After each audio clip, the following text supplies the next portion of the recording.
আপনার ইন্তেকালের পরও আপনার কবর পর্যন্ত নেকি কিভাবে পাবেন, আপনি উপায়টা কি? আমি কিছু টিপস আপনাদেরকে দেই। একটা হচ্ছে, আপনি কোরআন মাজিদ মানুষকে গিফট করতে পারেন। এই কোরআন মাজিদ যদি আপনি কাউকে গিফট করেন, সে যতদিন পর্যন্ত কোরআন মাজিদটা তেলাওয়াত করবে, যতদিন পর্যন্ত পাঠ করবে, ততদিন পর্যন্ত একটা করে নেকি আপনি সদগায়ে জারিয়া স্বরূপ আপনি আপনার কবর পর্যন্ত পাইতে থাকবেন। যতদিন পর্যন্ত এই কোরআন মাজিদটা মানুষ তেলাওয়াত করবে, যতদিন পর্যন্তই পাঠ করবে, আপনি অনুভব করতে পারতেছেন যে কোরআন মাজিদ তো শেষ হয়ে যাবে না, যতদিন পর্যন্ত পাঠ করবে আপনি নেকি পাইতে থাকবেন।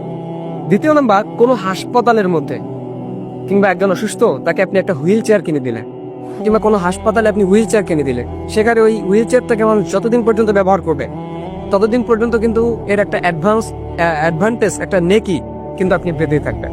সেটা আপনার মৃত্যুর পরও আপনি কবর পর্যন্ত যেতে থাকবে। এটাকে বলা হয় সদগায়ে জারিয়া। এটা জারি থাকবেই আপনার মৃত্যুর পর, কিয়ামত পর্যন্ত আপনি এটা পাইতেই থাকবেন।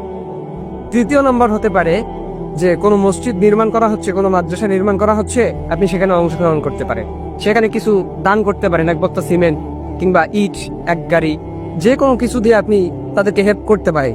যতদিন পর্যন্ত এই মাদ্রাসা মসজিদ, যতদিন পর্যন্ত সেখানে আমল করা হবে, কোরআন মাজিদ তেলাওয়াত করা হবে, যতদিন পর্যন্ত সেখানে ইবাদত করা হবে, ততদিন পর্যন্ত একটা পার্সেন্টেজ আপনার কবর পর্যন্ত পৌঁছতে থাকবে। দুনিয়াতে তো আপনি পাবেনই, কবর পর্যন্তই পাবে। এরপর আপনি গাছ লাগান, পরিবেশ, যেটাকে আমাদের সামাজিক ভাষায় একটাকে বলে গাছ লাগান, পরিবেশ বাঁচান, এটাও আপনি লাগাতে পারেন। এটার কারণে মানুষের যদি কোনো উপকারী হয়, মানুষ যদি কোনো উপকার লাভ করে, তো এটারও যা আপনি পাবেন। এরপর হচ্ছে কোনো ছাত্রছাত্রী এমন যে দরিদ্র, লেখাপড়া করতে পারে না, তাদেরকে আপনি কিছু হেল্প করলেন, দেন তারা লেখাপড়া করতে পারতেছে। তো এই হেল্প করার মাধ্যমে যতদিন সে বেঁচে থেকে এই লেখাপড়ার উপর আমল করবে, ইবাদত করবে, ততদিন পর্যন্ত একটা পার্সেন্টেজ আপনার কবর পর্যন্ত পৌঁছবে। আপনি যতদিন পর্যন্ত একটা নেকি এখান থেকে আপনি পেতে পারেন, আপনি পাবেন, এটা সদগায়ে জারিয়া রূপে থাকবে।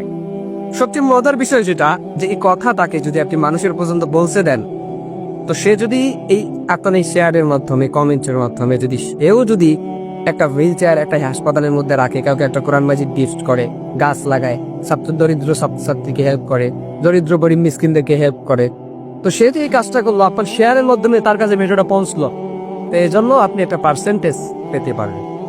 সো আপনার কবর পর্যন্ত, ইন্তেকালের পর কবর পর্যন্ত নেকি পাওয়ার এই উপায়গুলো আপনি কাজে লাগাতে পারেন। আপনি সদগায়ে জারিয়া স্বরূপ আপনি কবর পর্যন্ত, আপনার মৃত্যুর পরও আপনি কিয়ামত পর্যন্ত এর নেকি পাই। আপনার ইন্তেকালের পরও আপনার কবর পর্যন্ত নেকি কিভাবে পাবেন, আপনি উপায়টা কি? আমি কিছু টিপস আপনাদেরকে দেই। একটা হচ্ছে, আপনি কোরআন মাজিদ মানুষ